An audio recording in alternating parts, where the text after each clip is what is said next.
Ya lo hace. Pierna derecha, directo al arco. ¡Golazo! ¡Golazo!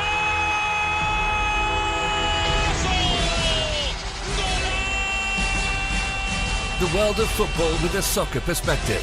This is Soccer Today with Duane, Rollins and Kevin Laramee. Live on the Sports Podcasting Network. Good day, good night, and welcome to Soccer Today for Friday, February 22nd, 2019. I'm Kevin Laramee, joined by Duane Rollins as always. Good Friday, Duane. Good Friday. Nice and mild here in Toronto, which of course means the cold front is moving in just in time for Tuesday when 12 people will be at BMO Field to watch the second leg of TFC trying to overcome a 4-0 advantage. It's going to be amazing in there. Yeah, it will be. Interesting. Oh, you mentioned the CONCACAF Champions League. We'll quickly get there. Herediano, Atlanta on Wednesday night. We were wanting to watch that one. And Atlanta lost 3-1 on the road. That was a surprising result. Was it? I guess. I don't know. Look, I think that this was a stark reminder to MLS fans that playing on the road in CONCACAF is not easy. And as great as some of the results were for MLS in this particular round, I think Kansas City, obviously, the 3-0 win over Toluca was the second time an MLS team has ever beaten a Liga MX team by 3 goals or more in history, is obviously one that's going to jump out and it's going to stand out. But that was in Kansas City in sub-zero temperatures. So it's going to be, it's a good thing they got the third goal because it's going to be much more challenging for them in Mexico, obviously. That is, the one sort of, if you're a TFC fan that wants to be overly optimistic, it is supposed to be minus 17 on Tuesday. And I'm pretty sure the Panamanians are not going to enjoy that. But scoring 4 goals seems like that put that on the shelf. But at any rate, no, it's look, in terms of the Atlanta results, what have we said into this? I mean, we've got a new coach in there. Their Almiron is gone. Who was their Calada? Like, he was the guy that was driving the bus. I know that Martinez was scoring the goals, but really, if you lose your number 10, you lose your guy that's setting everything up. Like, it's going to be an adjustment, and to suggest that they were just going to keep going straight forward is to not understand Major League Soccer or to be overly invested in the marketing of Major League Soccer, which is what some of the state media has been doing over the past little while, and that's their job. So be it. But I was not surprised they lost that game in the road. But they got the road goal. 3-1 is a lot better than 3-0. So, a 2-0 win at home for Atlanta, we'll take that through. It's not, at the bends, but it is something that's doable. But certainly a bit of a wake-up call for Atlanta United and its fans who have never faced any adversity. God knows what it feels like to be in a club this is the biggest piece of adversity they've ever faced, just to lose 3-1 in the first leg. Come on. It is. The other result in the CONCACAF Champions League, New York Red Bulls won 2-0 on the road to Atletico Pantoja. Marathon got destroyed by Santos Laguna 6-2. Santos Laguna on the road in the second leg. It's not going to be pretty too. Alonza Monterrey 0-0. Sporting Kansas City with the upset at home versus Toluca. 3-0 versus the Liga MX team. That's a heck of a result. And Herediano Atlanta United. So this is our CONCACAF Champions League quick update for this week. We forgot poor Houston. I don't know if we mentioned them after the Toronto game, but they won. We did mention them. They won 1-0 in Guatemala versus Guastatoya. Yeah. But yes. Yeah. Now, Duane, there's a weird news or rumor that's been floating all week, and we haven't talked about it yet, but a famous player, Uruguayan player, might be joining the Canadian Premier League. Is Diego Forlan on his way to Winnipeg? It's been a rumor all week long that has started from the Diego Forlan camp and from Spanish language news outlets. But Diego Forlan, 39-year-old, is he going to Winnipeg? What do you think about the idea? What do you think about the Canadian Premier League and Winnipeg, Valor FC, maybe getting a 39-year-old player? He's 39 until May.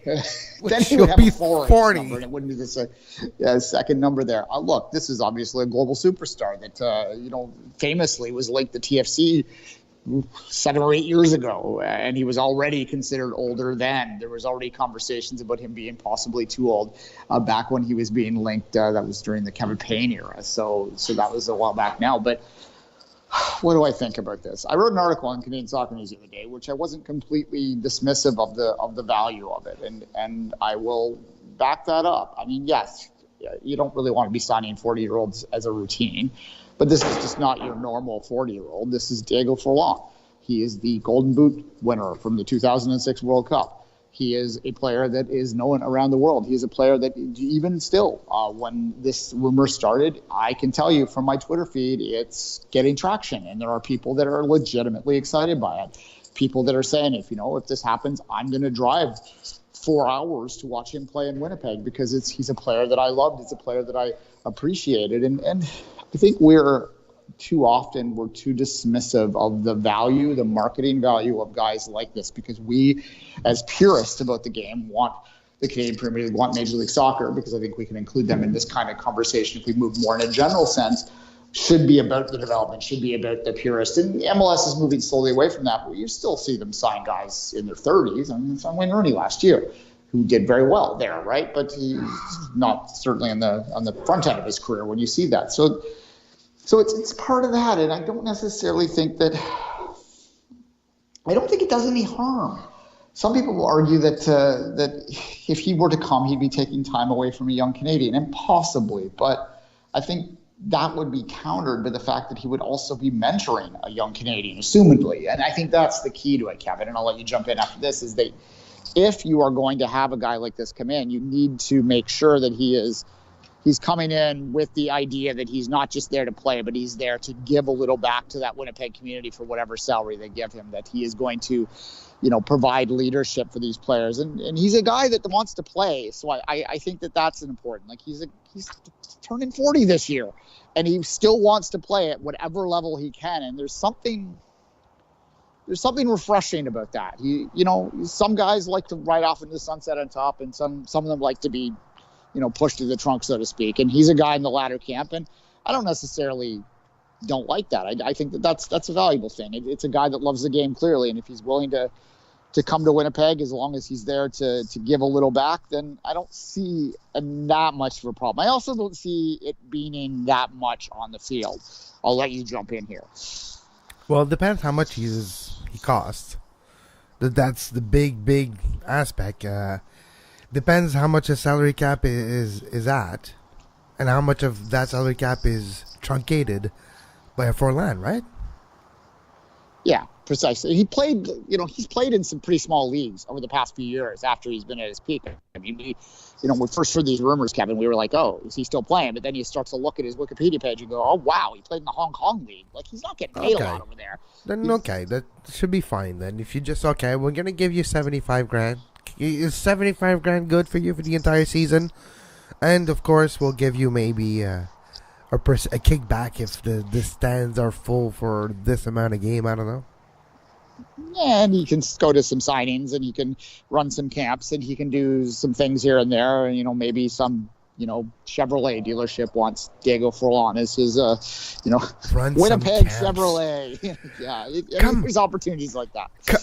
Come to the Dome in Winnipeg. Come get a football clinic with Diego Forlan. He's gonna show you how to make a nice little ponytail and a nice little haircut, Uruguayan style, and he's gonna show you how to step over without breaking an ankle. Come to in the middle of nowhere Ford dealership that has a bubble so we can play soccer. Look, I mean, what can you do in the pitch? I don't know. He's a guy, just look at the photos from back at his peak. He's a guy who kept himself in shape. So, obviously, he's still playing at 40. He's a bit of a freak of nature that way. But, playing on turf, there's lots of questions on the field. And this is a long way from happening. But I do think that this was worthwhile having this conversation, even if it never comes to fruition. It's worthwhile having this philosophical conversation about the Canadian Premier League right now before we get started. Is this a league that wants to eventually bring guys like this in? Is there a value to bringing guys like this in? I have always been on record of saying that there is a great value in bringing certain types of players over that stick around and add, bring value back. I always bring up Danny Dichio as the example because it's the most obvious to a lot of our listeners. Danny Dichio was a journeyman guy that came to Toronto, became a cult hero, and has stuck around, has become a high-level coach here. Obviously, a media personality here, has given value back to the game just by happenstance that he ended his career here. Like, guys like that have value, but then this is another level, and they're probably not going to stick around. I mean, would you retire in Winnipeg? No. Would I go to Winnipeg? We'll see. Unless you're from there. Just going is a question mark. Never mind retiring in Winnipeg, but... No offense to anyone in Winnipeg, by the way. If you're from there, sure, but a guy not from there, from a southern climate, is not likely going to stick around long term. But can you imagine his arrival for his training camp in February? If he comes now to Winnipeg, like, oh, okay, winter jacket, thank you. And just like Brown, who we talked about yesterday. By the way, yesterday on the 2-Saw-2 Soccer podcast, we had the pleasure to talk to Tommy Wheeldon Jr., manager of Cavalry FC. And it's about a 20-minute long interview. Make sure you go to patreon.com/sportspodcasting network. $2 a month will give you access to that long and exclusive interview, where it actually was really insightful and full of newsworthy comments too. But no, it's interesting.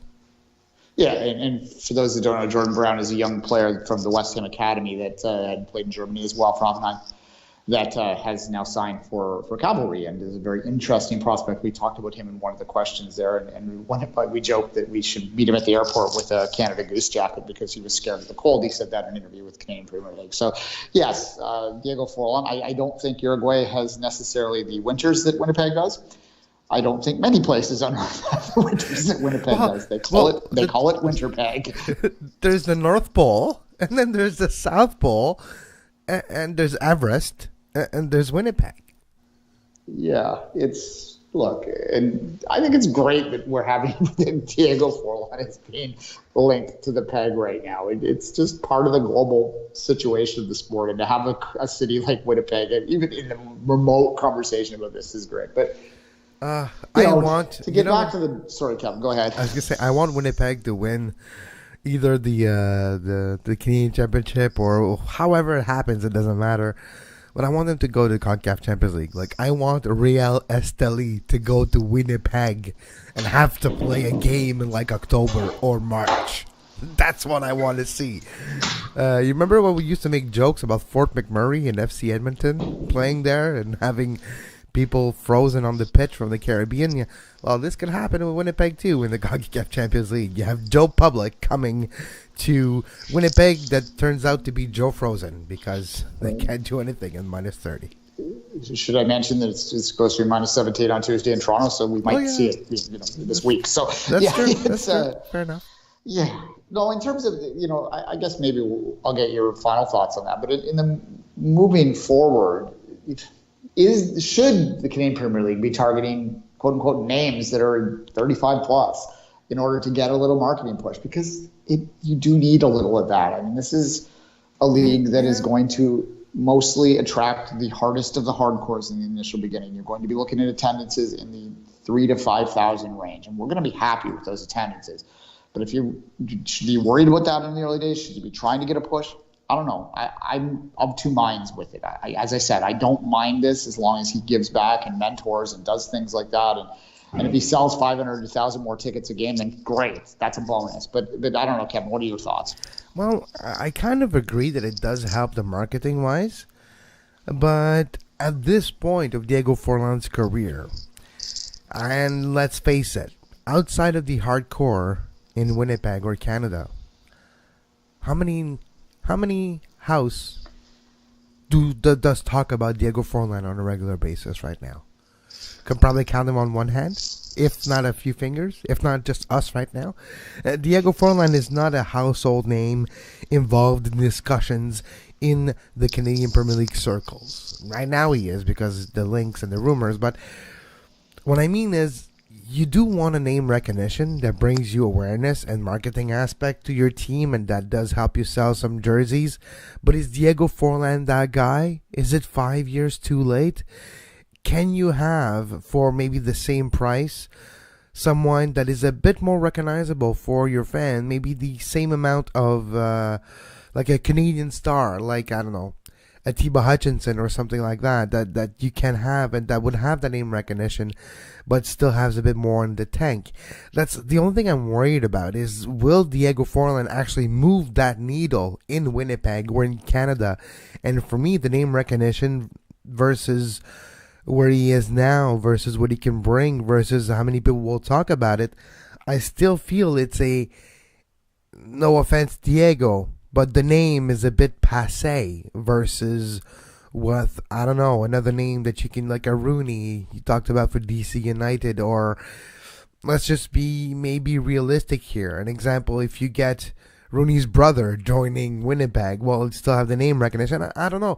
I just think it might not send the right message to the players of the league, to your players of your team, and with that negative feedback, that negative maybe attitude that the other players will have, because you have a player like him and the type of money he's being paid, that negativity isn't worth it down the road for what he's going to bring on the pitch and for what he is. I don't know if the reward versus risk factor is on the right side, and I still believe that his name recognition is not even high enough to actually achieve what you want to achieve, and basically you're going to be stuck with the blowback of this decision, I believe. Maybe.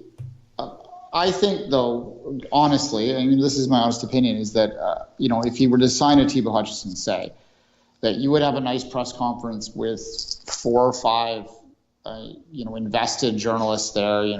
Kurt Larson would pump the hell out of it. It would make the Voyageurs board very exciting. I know where you're going. If it was if Forlan, Diego Forlan signs, there's going to be 50 journalists there. There's going to be a scrum around him. It's going to be on TSN. It's going to be on Sportsnet. It's going to be on. Let's be fair here. When Drogba signed, there was that. When Giovinco signed, there was kind of that, but even to a smaller level. I don't know what it takes anymore to truly get the needle moving. You know what I mean? To make sure that you sell tickets, you sell jerseys, that you entice people to watch your games, and then the guy contributes on the field. Is Diego Forlan really the answer, though? Like, is there other players that fit that profile that might be more helpful on the pitch? We'll see, but that's where my mind is at, because I've seen it in Major League Soccer. I've seen the needle being moved by big names. And then I've seen names come in. Like, is Nani the equivalent of Diego Forlan? Orlando. Diego Forlan was better than Nani in his prime, yes. But what I'm saying is, there's a very skewed line of that being successful and that being non-successful. Because it's basically the first DP in the Canadian Premier League. Like, let's face it, it's almost a DP type decision. Yeah, and we don't know enough about the rules to know whether they were going to have any provision for a marquee signing here and there. It wouldn't shock me if they do in the near future. There is a value to it, as we've seen in Major League Soccer. I don't think Major League Soccer is where it is today without the Beckham rule, to call it its original name. And, I don't think we're going to have a Forlan rule here, but it's nonetheless something to think about, Kevin. Ultimately, realistically, a league that hasn't kicked a ball in anger, they're not going to attract too many of these players, and the fact that this player is out there, I can't help but think too, and we'll maybe wrap with this, I can't help but think too that part of the reason that this is leaking is that not necessarily because it's going to happen, it's because certain people in the Canadian Premier League might not want it to leak. Yeah, and some people might not be happy, and some people might think like I am about this decision. All right, let's move, Duane. Did you notice for the last 3 weeks, there's a big trend and a big invasion in North America, especially south of the border. Yes, it's dangerous, everyone. Look behind. You look below your beds. Look in your closets. Look, and if you fall asleep, they might come and take over. Yes, it's the invasion of the ugly white kits. It's the invasion of the cookie-cutter white jerseys. Yeah, why are all the kits white? Why are all the kits white and plain? Why are all the kits white, plain, and boring? I mean, the conspiracy answer is because Adidas doesn't care about Major League Soccer and is mailing it in. The probably more boring answer, but likely more true, is that from a manufacturing standpoint, it's just simpler for them to have very little opportunity for customization within the templates. our friend from Cincinnati, GJ, he worked in that industry for a while, put a very detailed tweet burst out a couple weeks ago with talking about this. And, the TLDR of it is that the reason uniforms or jerseys or strips or whatever you want to call them are templated is because it's manufacturing based. It's that if you go here, you got to mass produce them. And you can't, if you want to customize a jersey like the Whitecaps have this year, and everyone talks about how the Whitecaps, that jersey is white as well, but it looks like an old jersey. That's what. At least that one has details. It's not just like pure white, like DC United today, Colorado the other day. Toronto, the red version of the white strip. Like, it's been... The Toronto jersey is completely uninspired. I mean, there are people here that like it, and I guess that's the other part of it, too, is that there are always people that are going to look at a jersey like that and go, it's clean. And they're not looking at it within the context of the rest of the league. And I think maybe those of us that do look league-wide when we're looking at things get, frustrated by this trend, but... We got to put yourself in the mind of the average consumer in DC, the average consumer in Colorado, the average consumer wherever who might look at this a little differently. Who might go, "Oh, that's a really clean look. I like that one. It's not busy like a typical third jersey." The Salt Lake one's my favorite one of all of them, by the way. But it's that's a little different too. But anyway, to get back to my original point, the customization takes a couple of years leadway. So the Whitecaps have a customized jersey this year because it is quote unquote the 40th anniversary. Well, it is the 40th anniversary of them winning the soccer ball. Whether it's the 40th anniversary of that team winning the soccer ball is another debate for another day. But nonetheless, that's why they're honoring that, and they would have been planning that for a couple of years. And I guess that's the message here is that if you want customized jerseys, you're going to have to plan for them ahead, and they probably cost more. So there's likely that sort of factors played in. But yeah, they're pretty boring. I'm not the right, you buy more jerseys than I do. I buy a few of them at used stores. Yeah. I haven't bought one 3 in forever. cities. Yeah. I might this year though, because the Impact. I have one TFC strip. Yeah, the Impact's jersey looks pretty good this year. And it's going to make the white jersey of the Impact look really good because it still looks really good. The Impact's jersey from a couple of years ago.